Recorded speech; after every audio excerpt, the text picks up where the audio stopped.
We're doing Elysian Dragonstooth Stout. Major award-winning beer here. Alright. So, chow. Try the horizontal viewfinder thing. Frame. I'm sorry. I'm limited on space. And this is what I'm sort of trying to... I need more space. I need more depth. I need a bigger flag and things. We'll see what we can do. Well, I'll try this horizontal thing. I'll check it out on the YouTube. On the YouTube, we're gonna drink this out of a jam jar because this is the optimal conical. This is the recommended glassware. You know what I'm saying? Major props on the jam jar. Not enough people drinking Imperial stouts out of jam jars. All right. Wow, this is looking dark. Well, not too dark. A little bit transparent on the pour. There's a major head on this. Not pouring it too insane or nothing. That's okay. Nothing wrong with that. There we go. Bit of a camera effect on here because you know what color this beer is, right? It's black. So we can get away with the effect on the Imperials. It's not really affecting the look of the beer at all, actually. Or anything else for too much. That's basically the color it is. It's a beigey, kind of light brown, actually. I'd almost call that brown. Very dense, very nice. So this is a major award-winning beer. It's a little bit cooler than cellar temperature, which I would say would be to be perfect. You know. So I took it out of the room, put it in the freezer for about half an hour, and it's been out for at least half an hour or so. The GAFB Category 73, Gold in 99 and 2004, Silver in 02, 06, and 07. World Beer Cup, Category 12, Gold in 06, and Bronze in 08. So, Elysian, really like their pumpkin ale. Best pumpkin beer ever. And this is 7.5% alcohol by volume. And these guys are from Seattle, Washington, and they got, I think, more than one brew pub. I think they got 3 brew pubs in that city. I could be wrong, but I think that's what I remember. Smelling almost just like a West Coast craft beer, like a West Coast take on a craft stout or something.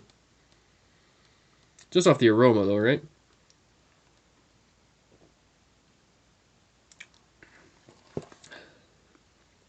Yeah. That's right. There's some fucking grapefruit hops in here. Yep, we got some grapefruit in this beer, which I didn't think would be good, but just the other day I had the Deschutes Obsidian Stout. Not to take away from this one too much, but same thing. Grapefruit hops behind a stout.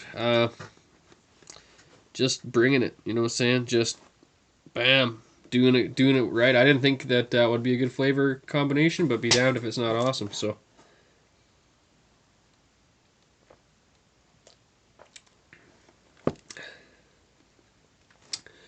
this is an Imperial Oatmeal Stout at 7.5, and it's tasting like an Imperial Oatmeal IPA Stout or something. Cascadian Oatmeal Stout, we'll call it. That's what it is.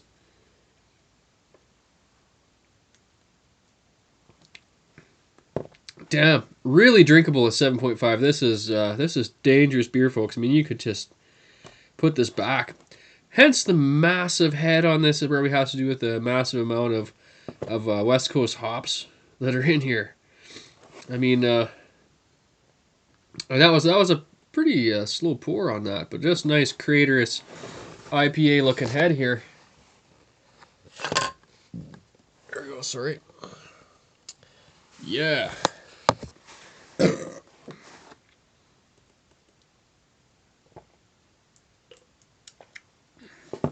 Very crisp. You cannot get hardly any alcohol out of this.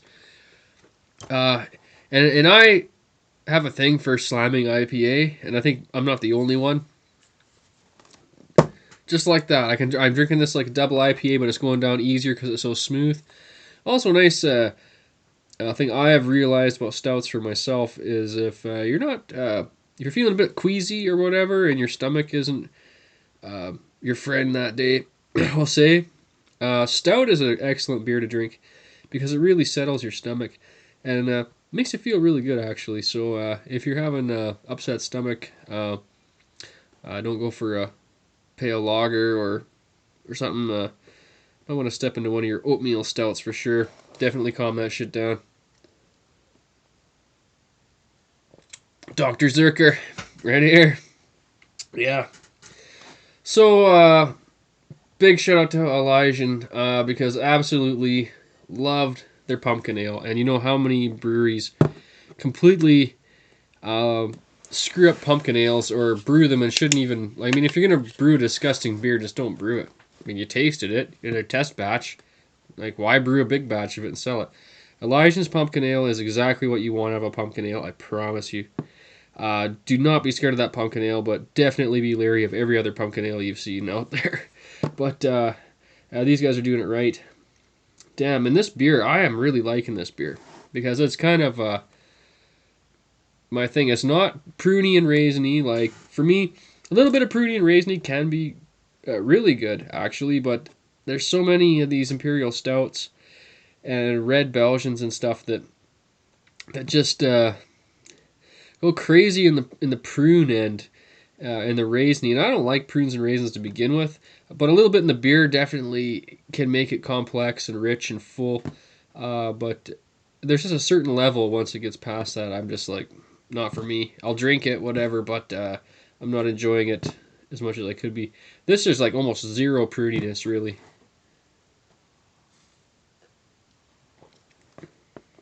Well, a little bit, but it's blending with the hops so well. It's just, it's great. It's still dry, smooth, low carb in the body, yet it's packing a massive head.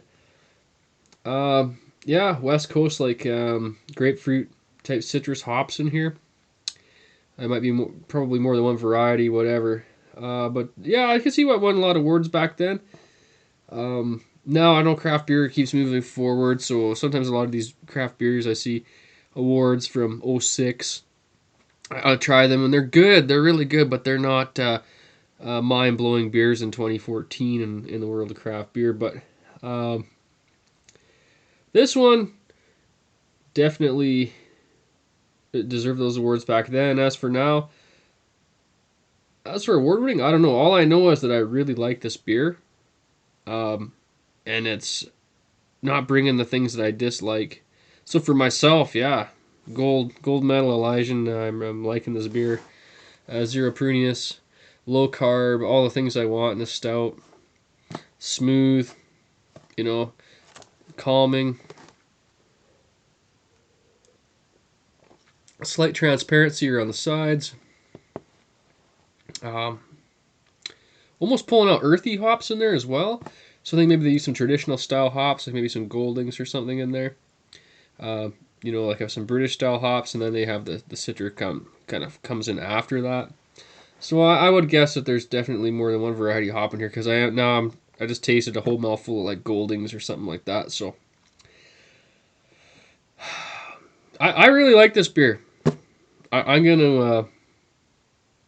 just gonna have to meditate on this. I'll take a couple more sips and we'll give it a number, folks. Right?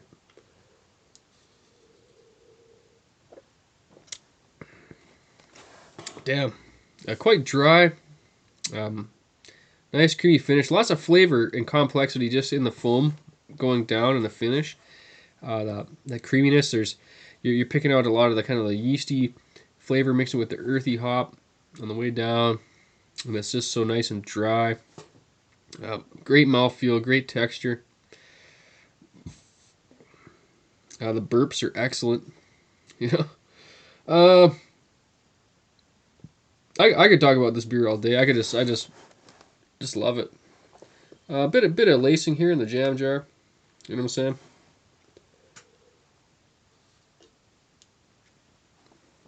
The only problem with the jam jar is it's so conical that you actually have to tip it back further because you have the restriction zone, we'll call it. But I've been sporting the mason jar a lot more lately. I think it's going to be the next new thing in beer. You can warm it up if you need to come like a degree. In the next couple minutes, you can warm it up with your hands. You really get down in there. You know, you can. There's all kinds of aromas trapped in the conicalness. You know, you can always find one. You know, they're cheap. You know what I'm saying? They're rugged too. They're not going to break in your dishwasher. Let's turn into a mason jar review. I'm just telling you, I'm just talking because I'm loving this beer. It's actually really good. So all those awards and that, I'd say it's justifiable for sure, but it's not overly flashy though. You know, it's very the flavors are very solid all through there. Like, so Imperial Oatmeal Stout, you're getting all that flavor, but you know 7.5 isn't that high, but you're not getting hardly any booze out of it at all. And then you get that citrus in the back, which is just kicking it up an extra notch. So, yeah, they took a style and they made it better. What can I say? I haven't Spinal Tapped a beer in a while. I wouldn't say it's quite a Spinal Tap. I think it could be a little more complex, and it could be a little bit more, like, yeah, in a couple places. There's a nice little spike in the end. It's the only thing holding it back. But I'm going to 10 1/4 this out of 11. Not quite a Spinal Tap, you know what I'm saying, but it's pretty good. So, Beerzerker! Drink your Elysian Dragonstooth Stout for damn sure, and this was a good deal. Yeah! And I'm out! Yeah!